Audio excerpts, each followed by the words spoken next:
Hello my dear students. जैसा कि मैंने आपको बोला था कि हम लोग रिजोल्यूशन ऑफ वेक्टर्स के कुछ प्रॉब्लम्स की प्रैक्टिस करेंगे, है ना।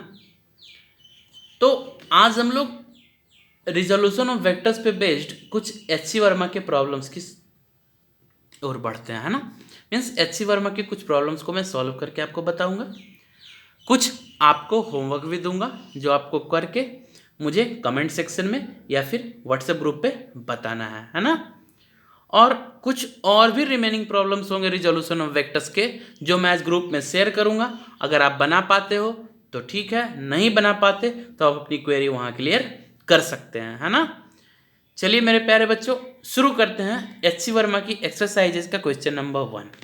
चलिए सबसे पहले हम लोग क्वेश्चन पढ़ते हैं। जी हाँ, सबसे पहले हम लोग क्वेश्चन पढ़ते हैं। अगर क्वेश्चन की बात की जाए तो क्वेश्चन ये बोल रहा है बच्चों कि a vector A makes an angle of 20 degree and vector B makes an angle of 110 degree with the x-axis. The magnitudes of these vectors are 3 meter and 4 meter respectively. Find the resultant. Okay? Question पढ़ लिया हमने। चलिए question को solve करते हैं। सबसे पहले ये देखते हैं कि जो क्वेश्चन बोल रहा है उसके हिसाब से फिगर क्या होगा। जी हाँ मेरे प्यारे बच्चों, देखिए क्वेश्चन के हिसाब से फिगर कुछ ऐसा होगा। देखिए ये एक्स एक्सिस, ये वाई एक्सिस। क्वेश्चन ये कह रहा था कि जो वेक्टर ए है वो एक्स एक्सिस के साथ 20 डिग्री का एंगल फॉर्म कर रहा है, तो हमने वेक्टर ए को एक्स एक्सिस के साथ 20 डिग्री के एंगल पे इंक्लाइन कर दिया, है ना। वेक्टर बी एक्स एक्सिस के साथ 110 डिग्री का एंगल फॉर्म कर रहा है, तो वेक्टर बी को हमने एक्स एक्सिस के साथ 110 डिग्री का एंगल बनवा दिया। अब अगर वेक्टर ए और वेक्टर बी के बीच की एंगल की बात की जाए तो क्या वो ये एंगल होगा, है ना। और अगर ये एंगल 20 डिग्री, ये 110 डिग्री, तो उस एंगल की वैल्यू मेरे प्यारे बच्चों कितनी हो जाएगी सर? 90 डिग्री। क्या हो जाएगा? 90 डिग्री। अब अगर ये 90 डिग्री हो गया तो आपको पता चल गया क्या कि vector A is perpendicular to vector B. Vector A जो है सो वेक्टर बी के परपेंडिकुलर है। एक और चीज गिवन है कि जो रिजल्टेंट जो मैग्नीट्यूड है वेक्टर ए का दैट इज 3 मीटर, है ना। और वेक्टर बी के जो मैग्नीट्यूड की वैल्यू है दैट इज 4 मीटर, है ना। तो दो वेक्टर्स आपको 90 डिग्री पे इंक्लाइंड है और दोनों वेक्टर्स के बीच का एंगल आपको थीटा 90 डिग्री गिवन है। थीटा कितना गिवन है? 90 डिग्री। तो क्या दोनों वेक्टर्स का रिजल्टेंट आप नहीं फाइंड कर सकते?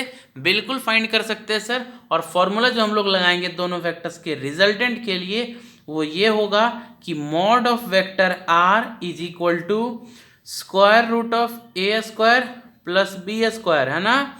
और प्लस 2ab कॉस थीटा का पार्ट होगा, है ना। 2ab cos theta. अब अगर आप कॉस थीटा की वैल्यू 90 डिग्री पुट करते हो तो जो आर के मैग्नीट्यूड की वैल्यू होगी वो सिर्फ ए स्क्वायर प्लस बी स्क्वायर पे सिमट के रह जाएगी, है ना। क्यों? क्योंकि सर कॉस 90 जीरो हो जाएगा, है ना। क्योंकि थीटा 90 डिग्री है तो कॉस 90 जीरो, और कॉस 90 अगर जीरो हो जाएगा तो ये वाली value square root of 3 square plus 4 square, है ना। और अगर ये हो जाएगा तो रिजल्टेंट का जो मैग्नीट्यूड होगा that will be equal to 5 metre. ये सिंपल कैलकुलेशन है, इस कैलकुलेशन को मैं नहीं बता सकता, ये आपको इतना तो आना चाहिए ना। यानी जो रिजल्टेंट वेक्टर है उसका आपको मैग्नीट्यूड कितना हो गया? 5 metre. That will be our answer. आप नोट करना चाहें तो नोट कर लें, है ना। This is the solution part. इसके लैंग्वेज पार्ट को आप लिख सकते हैं, दैट्स नॉट डिफिकल्ट, वो बहुत मुश्किल नहीं है ना। आपको कॉन्सेप्ट क्लियर होना चाहिए, how to proceed and this is what. क्यों? क्योंकि रिजल्टेंट निकालने के लिए आपको वेक्टर्स के बीच का एंगल पता होना चाहिए था। सो हमने पता कर लिया and therefore our answer is 5 metre. Okay, hope you understood. Question number 2 और क्वेश्चन नंबर 4 आपका होमवर्क होगा। क्वेश्चन नंबर 2 और क्वेश्चन नंबर 4 आपका होमवर्क होगा, जिसका आंसर मुझे आप कमेंट सेक्शन में या फिर ग्रुप में मैसेज करके बता सकते हो। मैंने ग्रुप का व्हाट्सएप नंबर आपको ऑलरेडी दे रखा है ना। आप उसको यूज कर सकते हैं, है ना। उसमें आप मुझे इस क्वेश्चन का सॉल्यूशन भेज सकते हैं, मैं वहाँ आपकी क्वेरी भी सॉल्व करूँगा। चलिए बढ़ते हैं क्वेश्चन नंबर 3 की ओर। 2 और 4 आपको खुद करना है, that will your homework. Moving towards question number 3।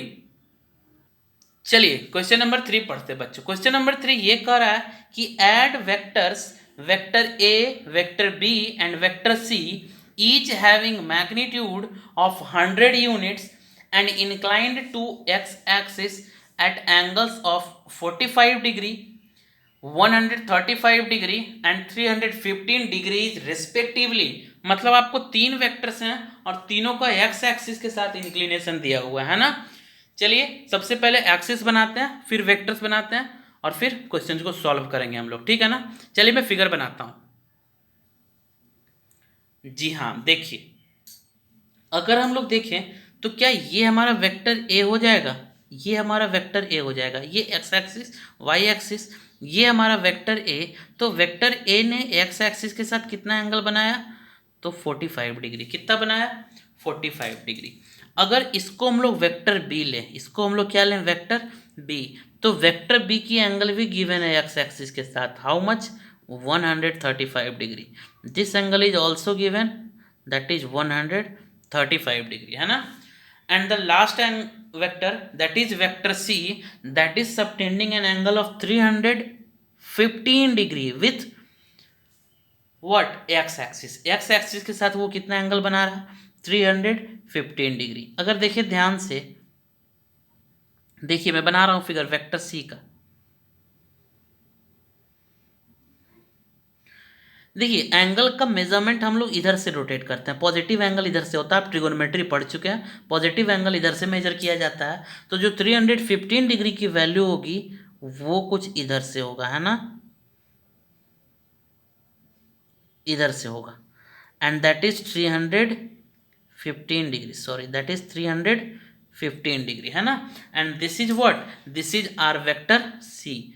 ये हमारा कौन है, वेक्टर सी। और अगर ये इतना डिग्री आप ले रहे हो तो उसके इस एंगल की वैल्यू कितनी होगी, 45 डिग्री। कितना होगा, 45 डिग्री, है ना। यानी अब आप अगर देखें तो आपके पास तीन वेक्टर्स हैं, vector A, vector B and vector C. तीन वेक्टर्स हैं आपके पास, तीनों की मैग्नीट्यूड आपको पता है, तीनों का डायरेक्शन आपको पता है। तो क्या तीनों वेक्टर्स का आपको सम नहीं पता लगेगा, बिल्कुल पता लगेगा।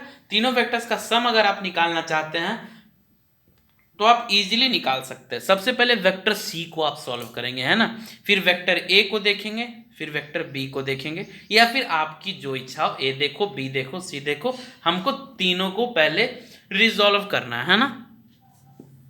चलिए वेक्टर ए, है ना, और वेक्टर बी और वेक्टर सी, तीनों वेक्टर्स लिख दिया हमने, है ना। अब वेक्टर ए को क्या लिखेंगे मेरे प्यारे बच्चों, वेक्टर बी को क्या लिखेंगे और वेक्टर सी को क्या लिखेंगे, है ना।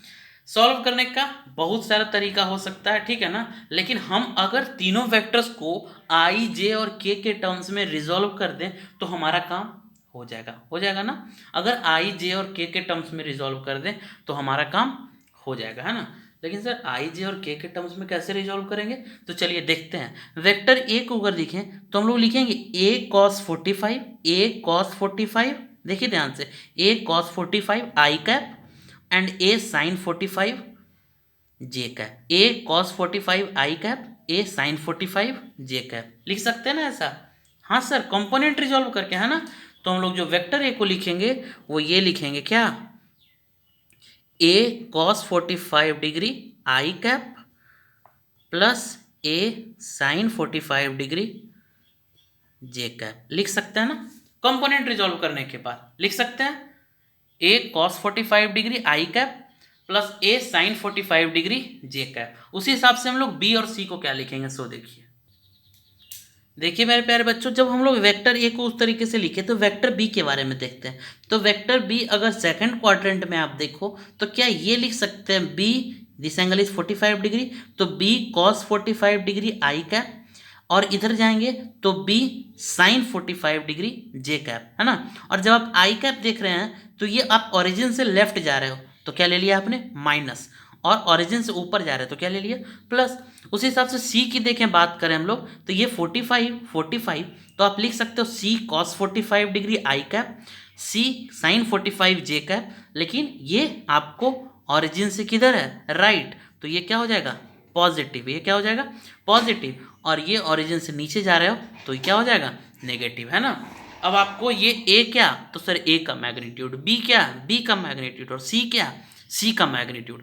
cos 45 की वैल्यू 1/√2, sin 45 1/√2। ना put the values, you will get the vectors separately, है ना। आपको वेक्टर्स मिल जाएंगे और उस हिसाब से वेक्टर ए की जो वैल्यू हो जाएगी वो क्या होगा, ध्यान दीजिए ऊपर से तो मैग्नीट्यूड गिवन था 100, है ना, तो फिर वेक्टर ए की वैल्यू हो जाएगी 100/√2, 100/√2 और आई कैप, है ना, और प्लस 100/√2 जे कैप, है ना। वेक्टर बी की बात की जाए तो क्या हो जाएगा, उसी हिसाब से वेक्टर बी को देखो तो मैग्नीट्यूड तो तीनों का सेम है, 100/√2 व्हाट आई कैप प्लस 100/√2 कितना जे कैप, है ना। लेकिन ये माइनस था इसलिए यहाँ लगा दिया माइनस, है ना। और अगर वेक्टर सी की बात की जाए तो वो क्या हो जाएगा, देखिए ध्यान से, 100/√2 आई कैप और माइनस 100/√2 जे कैप। और जब आप तीनों को जोड़ेंगे मेरे प्यारे बच्चों तो ये प्लस वाला क्या इस जो जे है ये इस माइनस वाले को कैंसिल कर देगा, अरे देखो करेगा ना, और ये जो माइनस वाला आई है ये इसको कैंसिल कर देगा। तो जब आप जोड़ेंगे तीनों वेक्टर्स को तो एक ये बच जाएगा जिंदा और एक ये, बाकी तो मर चुके, है ना। और जब आप जोड़ के फाइनल टर्म यानी फाइनल आंसर वाले पार्ट को लिखेंगे तो that will B how much, that will B 100/√2 I cap plus 100/√2 J cap, है ना। और अगर ध्यान से देखिए तो इनफैक्ट है क्या, ये वेक्टर ए, है ना।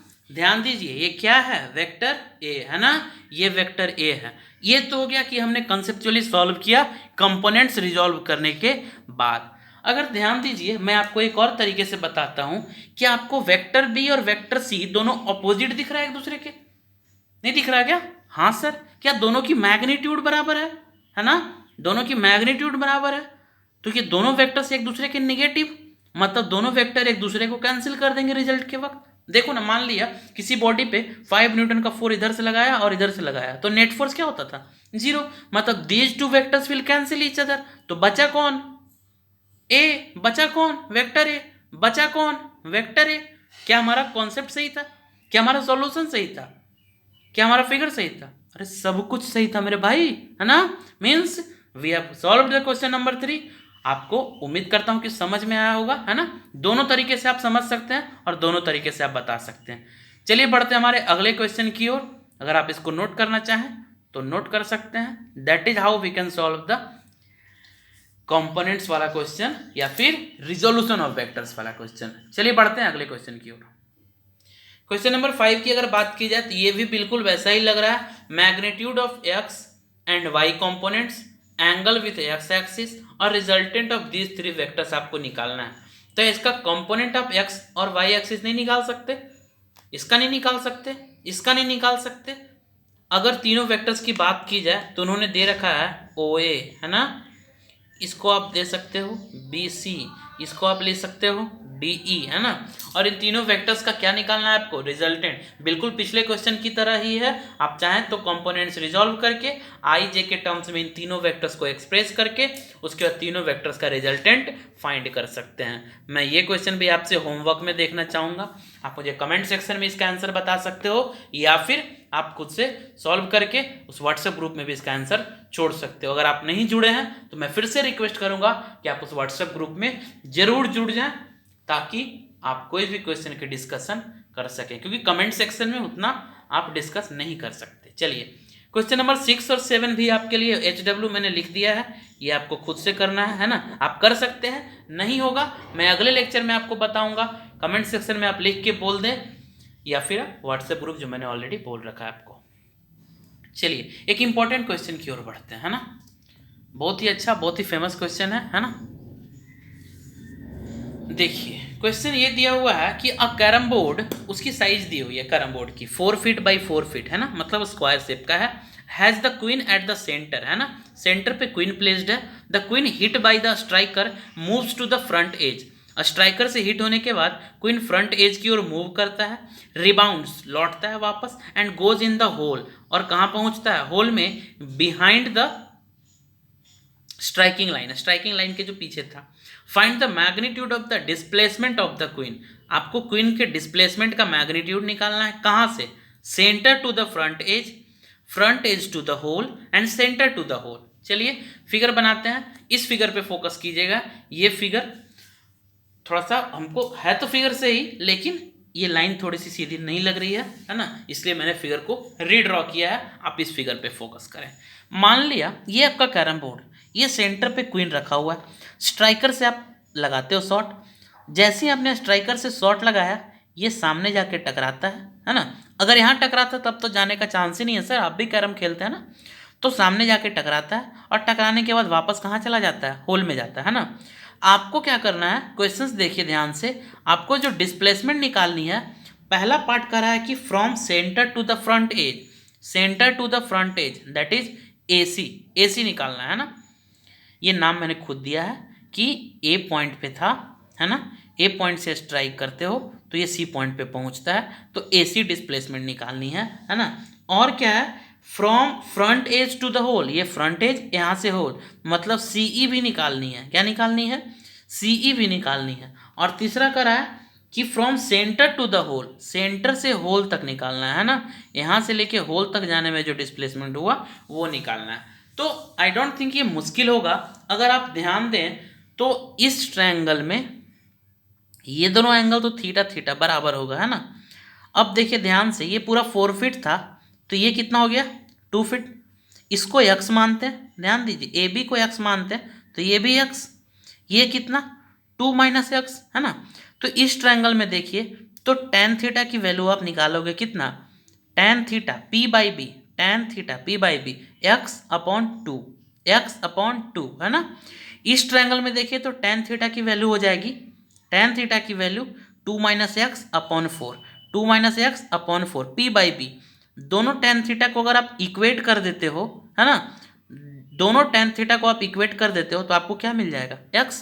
और अगर x मिल जाता है तो पाइथागोरस थ्योरम से इसका स्क्वायर प्लस इसका स्क्वायर इक्वल टू आप AC स्क्वायर निकाल सकते हो, है ना। निकाल सकते कि नहीं, बिल्कुल निकाल सकते। यानी आप इस रिलेशन से सबसे पहले tan थीटा लिया, तो जब आप tan थीटा लेंगे बच्चों तो tan थीटा की वैल्यू आपने क्या ली, x/2।